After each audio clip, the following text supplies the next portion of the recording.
console are multiple application widgets you can use to customize your viewing experience. If you have any questions during the webcast, you can click on the Q&A widget at the bottom of your screen to submit a question. We do capture all questions and will be providing follow-up to questions as appropriate. If you experience any technical difficulty, please click on the Help widget. It covers common technical issues. Additionally, this presentation uses streaming audio. You may listen to the audio through your computer speakers or headphones. And to ensure the best possible system performance, please be sure to shut down any VPN connections and connect directly to the internet. And with that, I will hand it over to our presenters for today.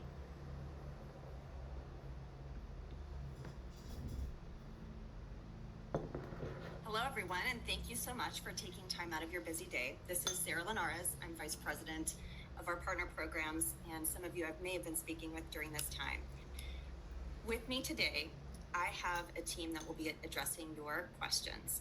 Let me introduce them.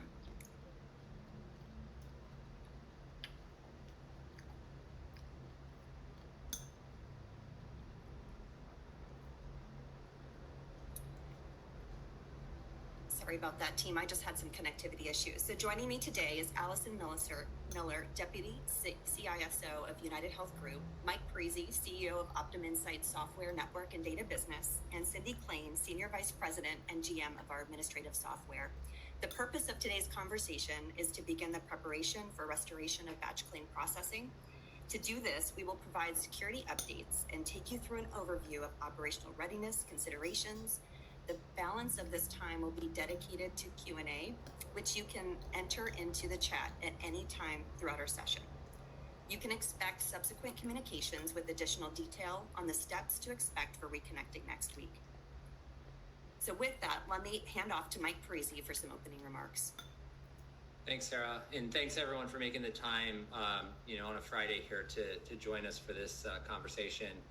I just want to start by sincerely apologizing to you all for any disruption that you or your customers have experienced following the cyber attack that occurred on February 21st. We know that this has taken us offline for quite some time, and that's impactful for you, and do apologize for that disruption. Just also want to just emphasize that we are working as hard and as fast as we can to get back up and online. It's really important to us to restore service as quickly as possible. But what's even more important to us is to make sure we're doing it the right way and in a way that we can restore everyone's confidence that we are safe and secure. As part of that process, as many of you may have heard in prior updates that we've had in various forums, we've been working with third-party organizations, and Allison will talk a little bit about the work we've been doing to ensure that any solutions that we restore have been properly reviewed, scanned, and declared safe to resume service. And we won't restore service until that process is complete. The challenge with that is that ultimately results in some time, right, where we're not able to continue to provide service until we get to that point. But please know that we're moving as fast as we can, subject to that overarching goal of making absolutely sure that when we come back online, we're fully cleared up and ready to do so in a highly secure manner. So we wanted to cover two things with you today. One is Allison will give you an update on some of the security activities that we have going on and things that will be coming up as we move toward restart. And I'm certainly excited to be starting to talk about restart because it's something we've been eagerly awaiting. And then after Allison talks, I'll give you a little bit more details around how we're thinking about restoration, what we know today, and a little bit about what to expect as we move into next week and beyond.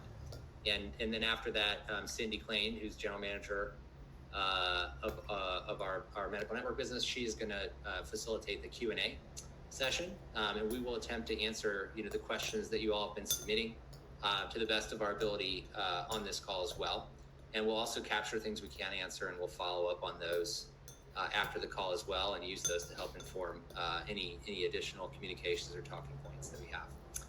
So with that, I'm going to turn it over to Allison and let her cover the security updates. Allison? Thanks so much, Mike. And thanks everyone for taking time out of your day to join us. My name is Allison Miller, and I'm the Deputy Chief Information Security Officer for United Health Group. United Health Group continues to make substantial progress in mitigating the impact to consumers and care providers of the unprecedented cyber attack on the United States healthcare system and Change Healthcare claims and payment infrastructure. Our focus has been on ensuring access to care and medications by addressing challenges to pharmacy, medical claims, and payment systems that were targeted by the attack. We're working aggressively on the restoration of those systems and services. For our pharmacy services, our electronic prescribing service is now fully functional. That includes the claim submission and payment transmission features. We've also taken additional actions to make sure patients can access their medicines in the meantime, including working with OptumRx pharmacies to send members their medications based on the dates that they're needed. Our payment platform that you'll hear about in just a little bit is available for connection today. And as it relates to claims and our payment infrastructure, we expect to begin testing and reestablishing connectivity in a secure, controlled, phased manner to our claims network and software beginning the week of March 18th. As previously shared, we're committed to transparency through this ongoing analysis into the recent cyber incident affecting our Change Healthcare environment. And since day one, we've been working closely with Mandiant and Palo Alto networks. Although our analysis is not complete, in our ongoing effort to share information, we wanted to provide an interim update for the healthcare sector and our community of stakeholders. A thorough forensic analysis is well underway. Through this forensic analysis, we have identified the source of the intrusion and with high confidence have established a safe restore point. This restoration point allows us to move forward safely and securely in restoring our data systems. In partnership with Palo Alto Unit 42 cybersecurity experts, who have also been on the ground with us, collaborating diligently, we've been able to restore operations and ensure a swift and secure resolution following this recent disruption. For example, to date, we've received and protected a large majority of the infrastructure together with Palo Alto, including the server and applications space. Palo Alto also assisted us in bringing critical services back online quickly that allowed for more than 9 million prescriptions to be filled. We want to continue to provide further updates in the coming days on our analysis, recovery, and restoration efforts, and you have my commitment to that ongoing transparency. We also continue to work aggressively on the restoration of our systems and services, and that will include assurances. As we bring up the claims network next week, many of you will want and need to see a third-party assurance. Mandiant, Palo Alto, and Bishop Fox are some of the cybersecurity organizations involved in scanning, securing, and pen testing the new setups. We are striving and will continue to strive to make available third-party assurances when feasible. When Change Healthcare systems come back online, we will have taken every precaution and safety measure and implemented several rounds of security protocols, both internally and with our third-party partners, to ensure complete confidence in the platform. Our Optum, United Healthcare, and United Health Group systems remain safe and were not affected by this issue. We regularly scan those environments and continue to validate that they were not impacted. Anything currently functioning means we have full confidence in it. And for the services that we'll be discussing today, we have assurances for you. We'll share more information on the process to receive security assurances at a later date through your account manager. Mike, back to you. All right. Thanks, Allison. So I'm going to shift gears here for a minute and just talk a little bit about restoration and how things are progressing and how we're thinking about a restart. I'll fully acknowledge at the front end of this, call that the timeline and the specifics of an exact date and time we'll go live are difficult for us to provide at this point, and there's good reason for that. The process that Allison just covered is very important to us, and what comes with that process of getting applications reviewed, scanned, certified, and approved for launch is something that is difficult for us to pin down and commit to a specific date until we're very close to getting to that date. So I wanted to provide the context for sort of why we are where we are. We're also bringing up a number of applications, through this process that were impacted, and they're all going to come up at slightly different schedules, and we're really going to bring them up all up as fast as we can, but also subject to going through that rigorous and thorough process that's being orchestrated by the third-party experts that we've brought in that are helping us make sure we do everything properly. So that's a little of the context about where we are and why it's been difficult for us to give a lot of direct line of sight to a restoration date for specific services. With that being said, we do plan to start to begin bringing up our batch claiming systems and our real-time processing services for reconnection and testing in a phased manner. And wanted to start to give you a preview on this call of the steps we'll be taking to restore those services. Resumption of the batch claim and real processing services are going to come in 3 steps. The first is connection, the second is testing, and the third is then we'll resume services. So from a connection perspective, and we have a number of connection protocols and options that we have for both batch and real-time processing. Many of you connected with us in different ways. Some of you may have had multiple connections with us in the past that both have been impacted by this outage. So consistent with that, we will have multiple options going forward to get you back up and running on secure connectivity. And our team is working 24/7 round the clock through the weekend to secure a final confirmation on that path forward. So from your perspective, at this time, there's no further action that's needed. We will be reaching out to you regarding reconnection when we're ready to establish that step. And we'll be presenting you with the different options there. I will just note that we do expect to have some reconnection activities that may need to occur, and I'll talk a little bit about what those are so that you have an idea that what might be coming as it pertains to the way you connect with us. So an example of some of the changes that we might need to make are certainly things like resetting passwords. After a cyber incident like this, it's prudent to change your password. Hopefully that won't come as a surprise to any of you. Another thing is whitelisting. So having an IP address, whitelisting that connection to ensure that we know who's trying to connect with us and that we're doing that in a way that increases our security of our perimeter.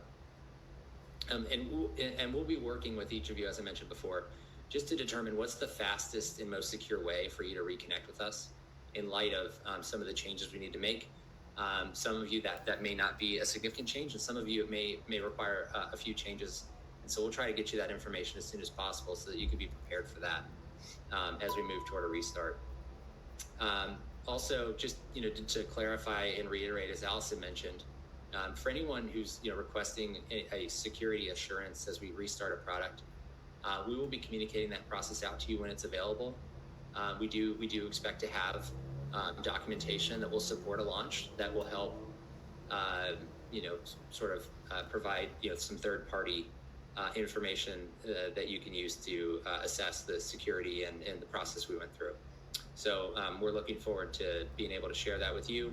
That will be part of the final stage of the restoration process. So, please note that, as we're going through, our final validations, that will be, in order to pull together some of the materials that we'll be able to share.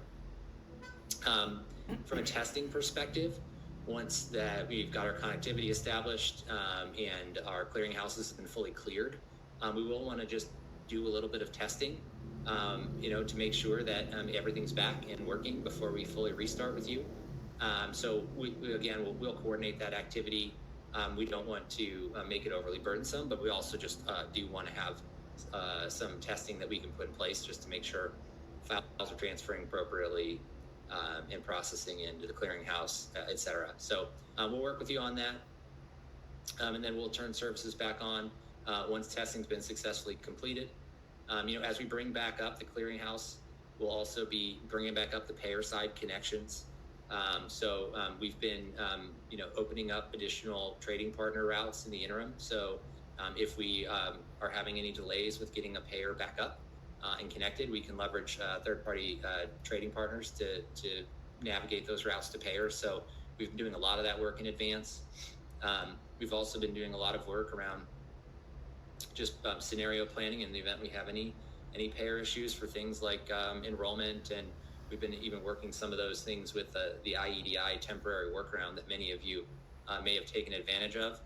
I will just note that although we're talking about resumption of services, I would still encourage you to continue to use IEDI or continue on the implementation path with IEDI right now, if you're in it, just because that will be a mechanism to continue to release claims and get the claims out to payers while we navigate what is a process that has a degree of uncertainty around the exact date. Until we have, I think, a firm start date, I would encourage you all to just keep going with IEDI until you're up, and then we'll work with you on sort of converting or cutting that back over as appropriate in the future when we restart. So I did just want to point that out as well. And then finally, we're going to try to communicate as much as we can now coming into the restart. So we will hold a follow-up session on this as well. We'll announce that at a later date in the future, just so that we can communicate with you all again as we get into the restart process and we start to work with you all. We also just want to make sure we have a forum for you to submit questions, and we will do our best to capture them, as I mentioned before, and try to answer them as quickly as we can, either in a forum like this or arm our account teams or issue additional communications to try to help address the questions that you have. So at this time, we'll go ahead and shift to that right now. So I'll ask Cindy to take over, and she's going to moderate the Q&A portion. So we'll take the questions you've been sending in, and we'll go through them. So Cindy, over to you. Yeah. And again, echo Mike's, thanks for y'all for taking time, and hopefully we're able to get through a lot of these questions today. We do currently have dozens of questions that are coming in, and I'll just, to prepare Allison, I'm going to send the first 3 here questions over to you. The first question, Allison, is around, PHI. The questions are around was PHI impacted